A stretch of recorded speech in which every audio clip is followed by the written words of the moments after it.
আমি বলেছি প্রতিটা কেন্দ্রের জন্য 200 ছোট ছোট।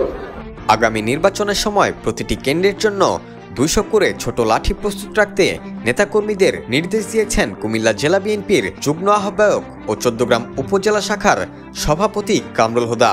আগামী নির্বাচন তারেক রহমানের নেতৃত্বে হবে জানিয়ে বিএনপির এই নেতা বলেন, আগামীতে জাতীয়তাবাদী দলের যারা আছেন সামনে যে নির্বাচন হবে তারা সেই নির্বাচনে নেতৃত্ব দেবেন। তিনি জানান, ইতোমধ্যেই প্রতিটি কেন্দ্রের জন্য 200 করে লাঠি প্রস্তুত রাখার নির্দেশ দিয়েছেন তিনি। মেহমানদেরকে আতিথেয়তা করার জন্য 200।